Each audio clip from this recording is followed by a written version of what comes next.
Hey friends, Dave, and I am coming to you from right by my house after getting done with a quick ski. And I figured I'd shoot this outside because it is absolutely gorgeous outside. It's cold, feels a little bit like Minnesota, doesn't it? It feels a little like Minnesota. It's cold, but it's clear. And it's so much fun to get outside, and I figured I would shoot this outside, just take advantage of this day coming up. And what I want to do is I want to share just a little bit with you from the book of Habakkuk, and then show you a video that I shot here this morning for Campus Ministries, a story that I told back at church back in about a year ago. So you get another sampling of that. What I want to talk today about is how does God help us, and how does God get us through difficult times? And I remember at Portage Lake Bible Camp, over probably a 23, 24-year period, during family camps 1 and 2, I would have a men's Bible time. And we would sit together, we would share what was going on in our lives, we would share in the Word of God. It was one of the greatest times with some of the greatest guys. And I remember one guy was in that devotional all of those years, for both weeks, for all those years, and that's John Lazar. And John was a colonel in the army. He was a man who was a man of duty, a man of honor. And I loved having him in the group. And he told a story once about how about the man you didn't want to be, the person you didn't want to be. And that happened, and it came out in a story about demasking. And what happened was, if you were in combat and you believed that there was some gas in the air or something deadly in the air, you put on your gas masks. And after that fear had passed and you believed that it was okay to take the gas masks off, the commander would choose the man in the group who was the least valuable to break the seal and breathe the first breath of fresh air. And if it was okay, the rest of them could take their masks off. And he says, you don't want to be that guy, the guy that is asked to take the mask off, the one who is the least valuable.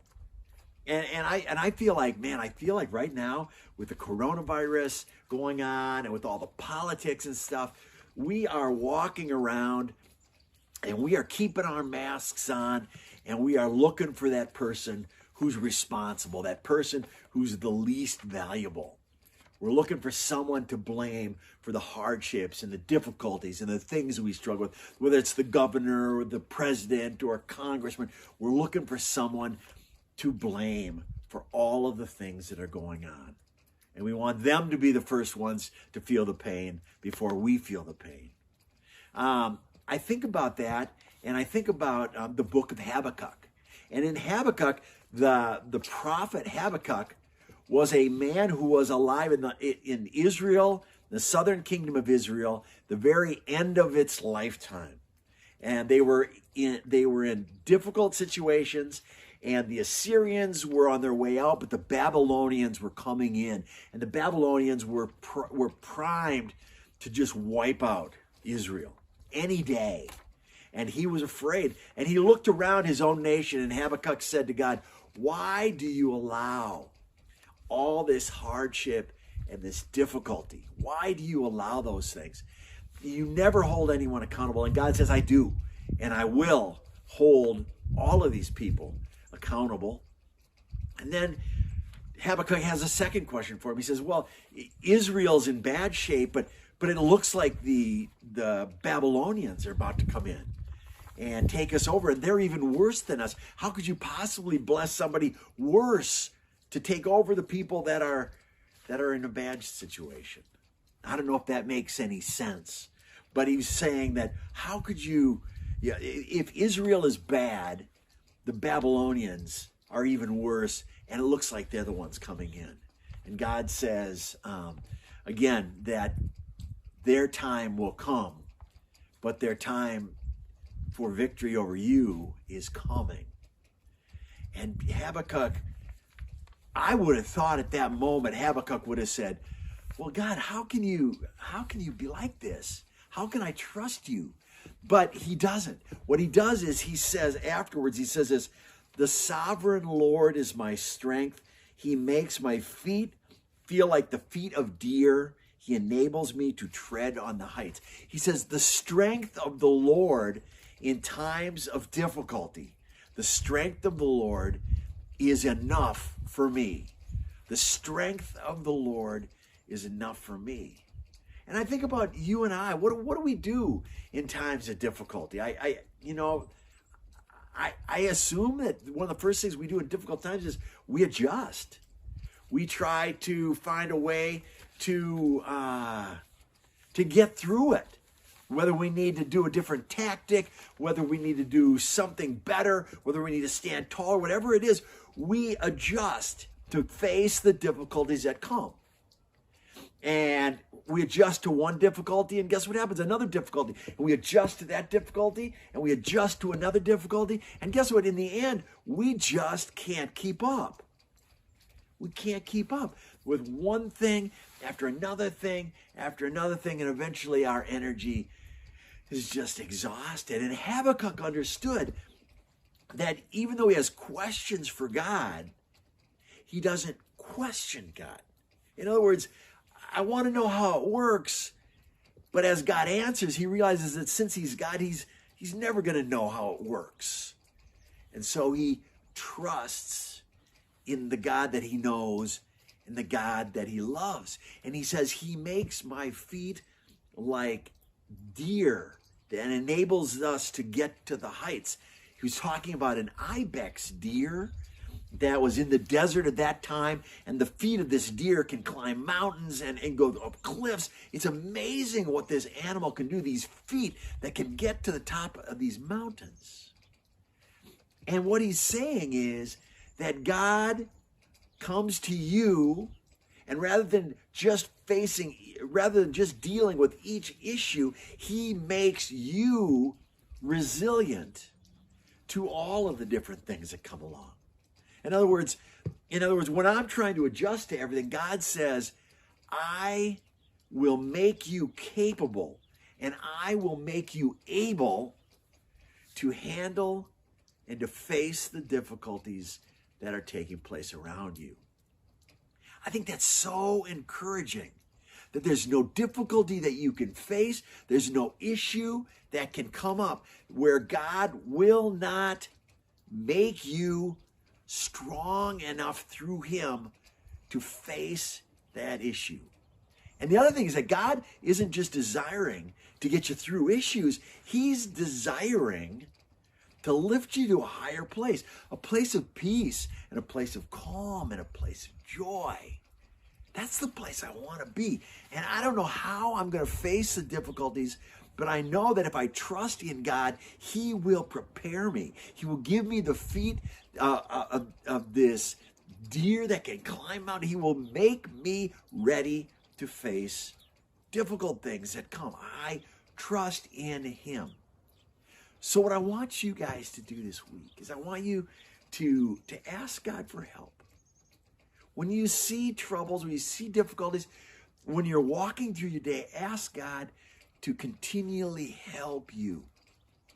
And then trust that when he hears your call, and he hears every time you call, trust that he is there to help you. And then prepare yourself to help others. And I'm going to tell you a little story about that and challenge you that in the next section from a story from Campus Ministries. Read Habakkuk. Recognize that in difficult times, God prepares you and loves you, even though you don't think you can keep up. God bless. Have a great day. Hey, good morning, CM friends. Dave Nesberg, and I just got back in from a cross-country ski on a really, really cold morning, which brought to mind a story that I'd like to talk to you about, tell you a little bit about, something that might motivate you for the day. Probably about 5 or 6 years ago, I had a chance to go out and speak at a camp in Santa Cruz, California. And while I was out there, I had the opportunity to go surfing. A guy named Danny came up to me, and Danny said, "Hey, Dave, you want to go surfing?" And I'm thinking like, yes, I want to learn how to surf. I'd seen it in movies. I said, "Now I want to be a part of this." So what he did was he got me a wetsuit and he got me a board, and we put it all in his car, and we drove down to the shore in Santa Cruz, an amazing place to surf if you ever get there. And he started showing me how to do the surfing. He was showing me how to paddle out and how to step, how to get up onto my feet and how to ride the wave, showing over and over. And so I went out with a group of guys, about 4 or 5 of us were out there, and we started working on it. Wave 1 comes, and I'm paddling, trying to get up. Nope, don't make it. Wave 2, same thing. I'm going to tell you, all afternoon, I tried wave after wave after wave, and I could not get up. I could not get on the wave. I could not catch it, and I was really getting disappointed. And then just about the end of the day, just about the last wave of the day for us, I said, "Danny, man, I'm so bummed out. I just can't get this." And he goes, I'll help you out a little bit. I'll come a little closer. I'll talk you through it. And I said, "Cool, that sounds great." So we got there, and a wave came, pretty good one. And I started going. I laid on my stomach. I started paddling. And next thing you know, I kind of stood up, and all of a sudden, Dave on the surfboard. I catch the wave. I ride the thing, what seemed to me like a football field length. It probably was about 5 yards, but I caught the wave and I rode it. I got the feeling of surfing, and it's an amazing, feeling. And so I got to the shore, and there was another group of people there, and I said, "Hey, did you catch that?" I caught a wave. Finally caught a wave. And one of the guys said, "Well, did you see what happened?" I said, "What do you mean to see what happened?" He said, "Well, that other guy came up behind you on his board, and he pulled you up by the back of your wetsuit." I said, "I didn't even feel that." But sure enough, Danny had come up behind me and had lifted me up without my even knowing it. So I caught the wave, and I kind of thought I caught the wave. We laughed about it, but I was pretty thankful that I got to experience that.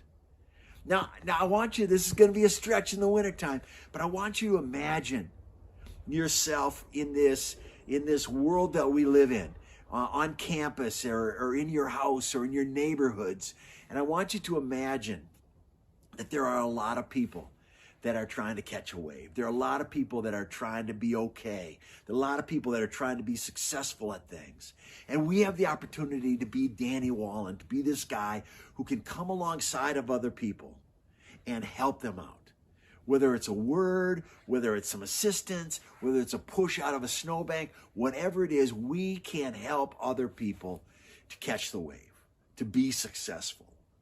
There's nothing that feels better than using your gifts and your abilities to help other people and help them to be successful. So this week, eyes open, look for opportunities, people trying to catch a wave, people that you can help up. God bless. And man, I talked about the waves. I'm ready for some water and not just cross-country skis. God bless. Have a great week.